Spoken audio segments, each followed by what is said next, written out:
Hello once again, and welcome back to my channel. My name is Videosyncratic, and in this series I am currently analysing the emblems used by the various civilizations of Civilization Battle Royale X, perhaps more concisely known as the Seabricks.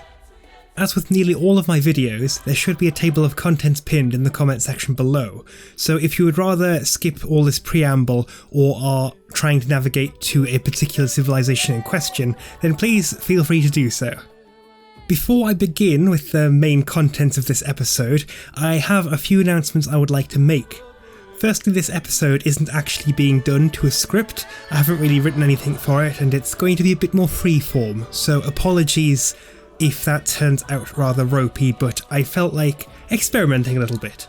Additionally, I've also been quite ill recently, and that's wasted a lot of time, and I really wanted to get this episode finished while it was still quite timely. Secondly, before I move on to the new emblems, I actually have a big apology to make. In the previous episode, one of the civilizations I covered was Canada. However, I actually misidentified a number of things involving Canada. For a start, in my video, I claimed that the Canada mod used in the Seabricks was made by JFD. While JFD does now indeed have a Canada mod which uses William Lyon Mackenzie King as its leader, the Canada mod featured in the Seabricks was actually made by Lunar Needle, a denizen of this very sub.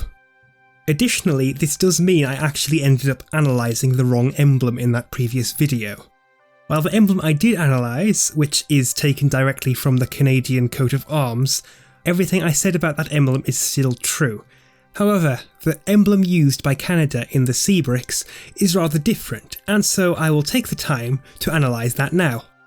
The actual emblem used by Canada in the Seabricks comprises a closed fist salute superimposed on the traditional Canadian 11-pointed maple leaf.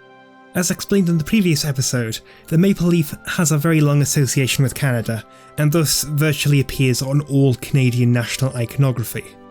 I'm very fortunate to actually have Lunar Needle's direct thoughts on the emblem when they were choosing it, so in their own words, the closed fist represents King's focus on restoring Canada to be a singular nation. Furthermore, a nice twist I definitely wouldn't have picked up on otherwise is that the colours, which are blood red and light grey, were intended as a subtle variation of those typically used by England, intended to represent that, especially at the time King was the Prime Minister of Canada, how Canada was still quite integrated with Great Britain, and the British Crown still had quite a strong hold over its politics and outlook. An additional point of confusion is that Canada also used another emblem earlier in development of the Seabricks. This beta emblem was taken directly from the logo of Canada 150, which took place in 2017, and it was a commemoration of the 150th anniversary of the date of Confederation. Once again, this logo is a stylized maple leaf.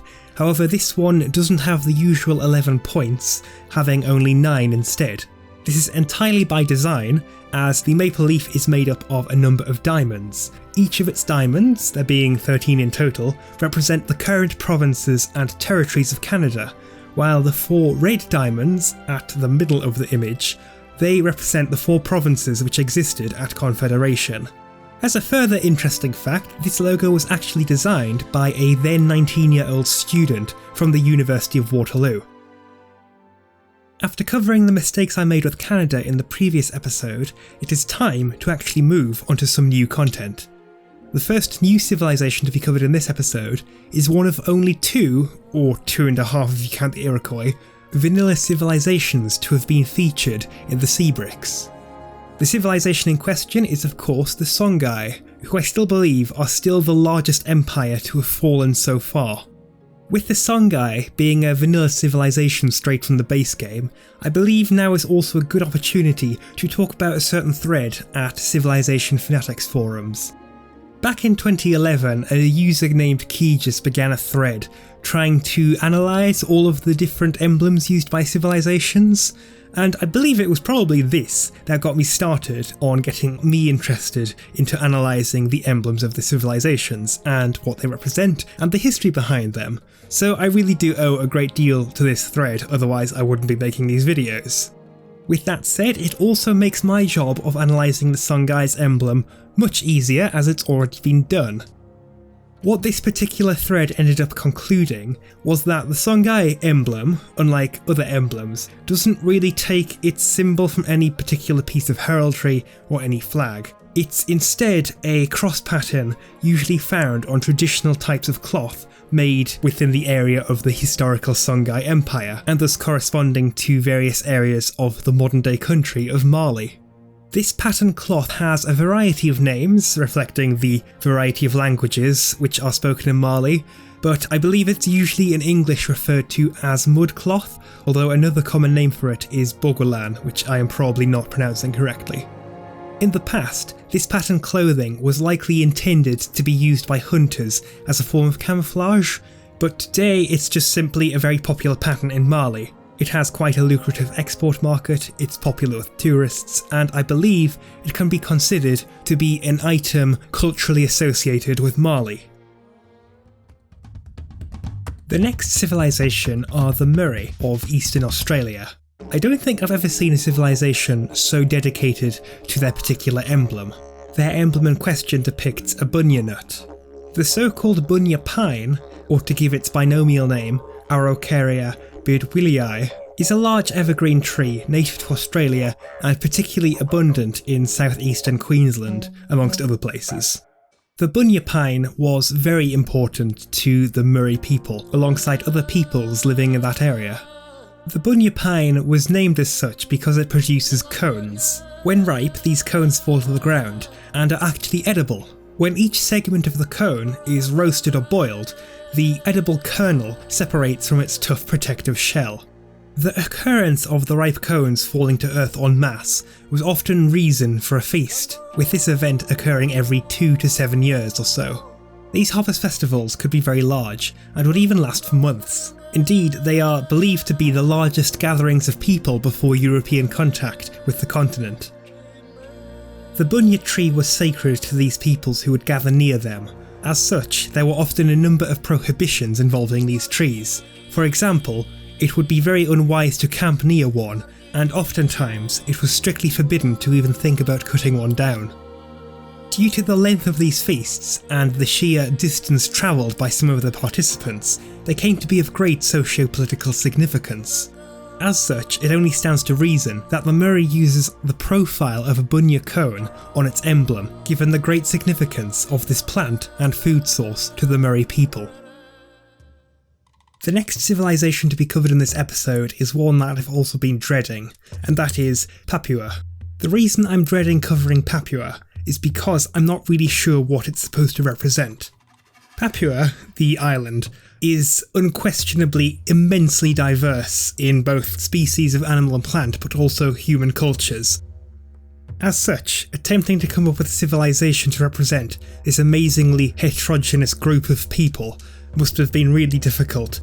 Another thing I would like to note is that I'm still not sure who Raja Papua is. I found some very scattered references to Raja Papua, usually taken from the accounts given by the people accompanying Ferdinand Magellan on his voyage, but other than that I've really had little luck in being able to track down who this is supposed to be. Regardless, the emblem for Papua shows a mask. Now, masks are used by a number of different cultures throughout Papua New Guinea, and due to its immense linguistic diversity, as you may expect, there are a number of different terms used to refer to these masks. If one is to generalise, which in this instance I need to, these masks are usually used for dance and ritual purposes, and they are often made from bark cloth. If I had to suggest a cultural symbol more evocative of the entirety of Papua New Guinea, it would actually be a kind of drum called the kundu drum. This drum is widespread enough that it even appears on the coat of arms of Papua New Guinea, and I believe its unique shape would make for quite a good fit as an emblem in Civilization V. In contrast to Papua, the emblem used by the Czech Republic, or Czechia if you prefer, was much easier to analyse. The emblem simply depicts both a lion and an eagle, which collectively appear on the modern Czech coat of arms. These animals represent the traditional areas which make up the Czech Republic. The lion represents Bohemia, and as an extension the entirety of all Czech lands, while the eagle does double duty and can represent both Moravia and Silesia. Bohemia is represented by a silver lion rampant with 2 tails and a golden crown. This originated as the lesser coat of arms of Bohemia and dates to at least the early 14th century. Moravia is represented by a red and white checkered eagle on a blue field, and the first reference to that can be found from the later 13th century. Finally, the coat of arms of Czech Silesia, named so to distinguish it from other parts of Silesia, comprises a black eagle wearing a crown on a yellow field, and with a stylized clover stalk called a perisonium twisted over the eagle's breast. Like Papua, the Kuikuro were another civilization I was apprehensive about covering. However, I'm glad to say I actually feel quite satisfied in my findings on them. The Kuikuro are likely the descendants of a people who built the settlements known to archaeologists as Kuikuro. These fairly extensive settlements were founded along the headwaters of the Xingu River and represent a sophisticated level of civilization previously not thought to have existed within the Amazon rainforest. Additionally, stories of these great settlements may have inspired a number of explorers' tales, for example, the lost city of Zed. The modern-day Kuikuro are similar to other Xingu tribes and speak a language within the Carib language family.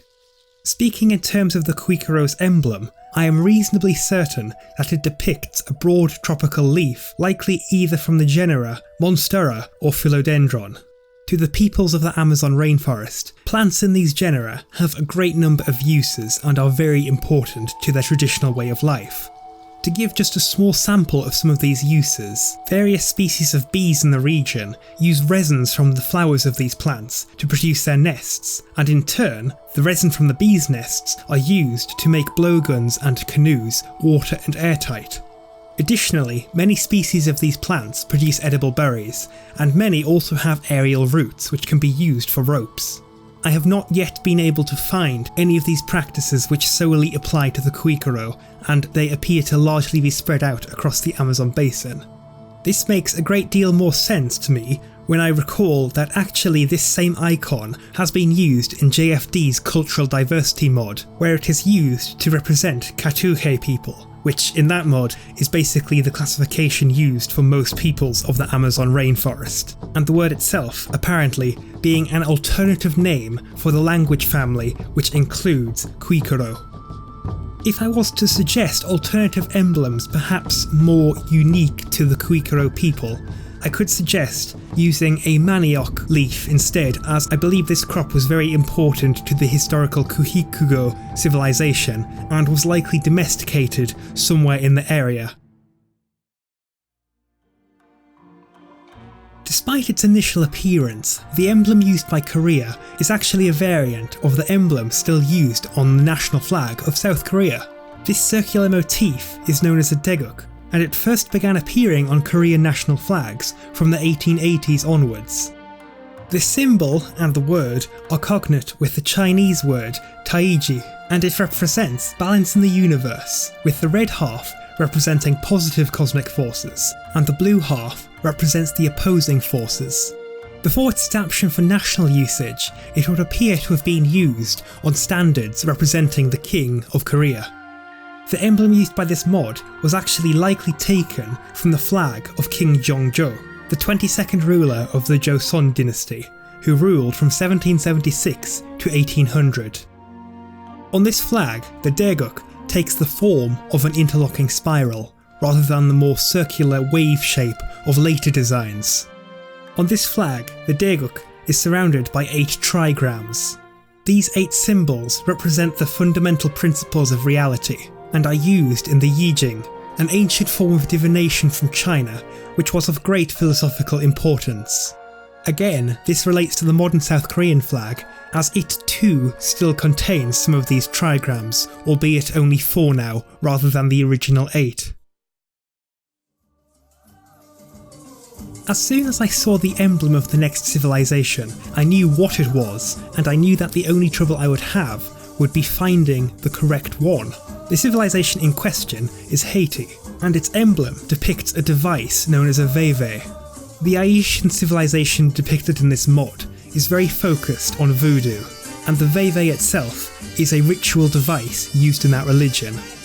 Personally, I find voodoo very fascinating, and I would like to delve into it in much greater detail, but I also appreciate that is beyond the scope of this video. All I think you need to know in order to understand Haiti's symbol is that, in voodoo, traditionally there is a single great creator god. However, this god does not directly interface with the universe, instead being served by a number of spirits, known as loa, who act as intermediaries between God and humanity. There are a number of these loa, and they take different forms and fulfill different functions. In voodoo worship ceremonies and other rituals, a veve is a diagram drawn which acts as a kind of beacon for the loa, and thus serves as the representation of the loa during rituals. As I said earlier, there are different loa, and thus there are different veves to represent each one in a ritual. The well-known loa have veves with recurring motifs unique to that particular loa. As a result, the difficulty was in identifying which particular veve this was. I am reasonably confident that the veve used for this mod is that of the loa Urzuli, as shown by the heart-shaped element which exists in the middle of this symbol. Urzuli has a number of different associations, but the most commonly occurring ones include love, health, beauty, passion, prosperity, and protection. An alternative identity for this veve could be for Maman Bridget, a death loa. This is because the veve of Maman Bridget also includes a heart-shaped element. However, from what I've seen, the one used in-game much more closely resembles the veve used for Urzuli. As the final imperial Chinese dynasty, the Qing Dynasty existed in the era when European ideas of nationalism were beginning to take hold across the world. As a result, and unlike many of its predecessor dynasties, it actually had both a national flag and even a national anthem.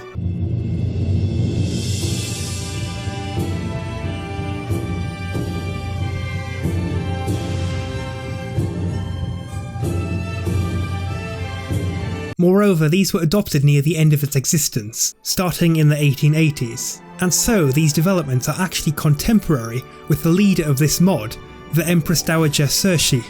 This national flag depicted an azure Chinese dragon on a gold field, with a red pearl in the upper left-hand corner.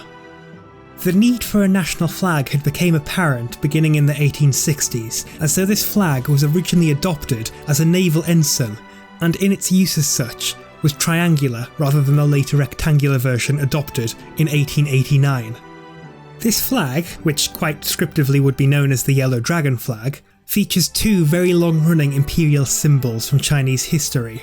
Both the colour yellow, or gold, and dragons have been highly associated with the Emperor of China and the Mandate of Heaven since time immemorial. Additional symbolism present on this flag is that the red pearl represents the three-legged crow, a divine animal said to inhabit the sun. The azure dragon is another heavenly animal, with it being one of the 4 celestial animals representing the constellations and the cardinal directions. This dragon represents east and the season of spring. As the rulers of the Qing dynasty were Manchu rather than Han Chinese, the yellow of this flag actually came to represent Manchus as a whole, and thus on the 5-coloured flag of the Republic of China, where each of the colours represented a different ethnic group within China, the yellow was assumed to represent the Manchu. The final emblem I'll be covering in this episode is that of the Golden Horde, which has also been known by a number of other names throughout history, including the Kipchak Khanate and the Ulus of Jochi. The Golden Horde was one of the 4 great successor states to emerge from the fragmentation of the Mongol Empire in the latter half of the 13th century. As one of its alternative names suggests, the rulers of the Horde claimed their legitimacy by descent from Jochi, the eldest son of Genghis Khan, whom he ended up predeceasing. As a result, the westernmost territories of the Mongol Empire passed to Jochi's son, Batu Khan, who founded the Golden Horde in 1242. Speaking of Batu Khan, I will have to say I am quite surprised by this mod's choice of leader. I would expect that most mod creators would have chosen either Batu Khan or Uzbek Khan, generally considered to have ruled the Golden Horde at the peak of its power. However, Toktamish, who managed to reunite the Horde after an era of division, even if only briefly, is quite the inspired choice, and sometimes it is good to see less well-known leaders and get the opportunity to learn about them. Now, why am I going on a tangent about the rulers of the Golden Horde rather than talking about their emblem? Maybe I enjoy saying the word too much, but more likely it is simply because I don't have that much to say about their emblem. The symbol used by the Golden Horde depicts a vertically orientated crescent atop an unknown symbol which may, or may not, represent a bow. This has been taken directly from the flag of the Golden Horde, attributed to it via bodies such as the Research Centre for Turkestan and Azerbaijan, amongst others. The trouble is that, from what I've seen at least, this flag is not historically attested and its veracity is therefore questionable. While the choice of symbol may be troubling, I do appreciate the choice of colours used by this mod. As its name suggests, the Golden Horde was associated with the colour gold. This either came from the use of gold-coloured tents during wartime, or possibly because its greatest rulers may have owned a tent made of gold. If I was to suggest an alternative symbol for the Golden Horde, I would suggest one based on its actual flag. This flag, which does indeed share some elements, for example the crescent and colour scheme, is taken from a contemporary source in the form of the 1375 Catalan Atlas, where this flag can be found flying over several cities clustered around the Black Sea and pressing into Asia, that is, in the historical territories of the Golden Horde. At first glance, this flag looks to have a black field, but this is actually due to the age of the atlas. Comparisons with similar flags with known colours confirm that silver was the original intended colour of the field. The next emblem I should be moving on to is that of Muscovy. However, I am going to have to request your forgiveness, as I am actually going to save it for the next episode. Apologies that this ended up being a 9 emblem and a bit about Canada episode rather than a 10 emblem one, but I hope you've enjoyed it nonetheless. I was absolutely stunned by the amount of support I got from the previous episode, so thank you all so much for doing so, and I really hope that this episode lives up to expectations. Speaking more specifically, I would also like to give out 3 special mentions. Firstly, to Wings of Elysium for providing me with a very useful folder filled with all of the emblems used in the Seabricks. Secondly, to the Honesty Fish for providing the total extent maps for each civilization. And finally, for Lunar Needle for providing me insight for why they chose the emblem they used for Canada, and also for being a good sport about me getting things wrong in the previous episode. Once again, I hope you've enjoyed the video, and if you have, please consider leaving a like. I always love hearing back from people who watch my stuff, so please leave a comment. I would love to hear any feedback you may have on whether or not it makes a difference me not reading from a script this time, and what I should do differently to improve in the future. If you like this content, then I would really like it if you checked out some of my other content, as I am currently still analysing the flags of Europa Universalis 4 in a similar style to this. In addition, I'm trying all I can to grow my channel, so any support you can provide is very much appreciated. That's all I have to say for now, and I hope to see you in the next episode, if not sooner. Until then, go forth and prosper. Ciao!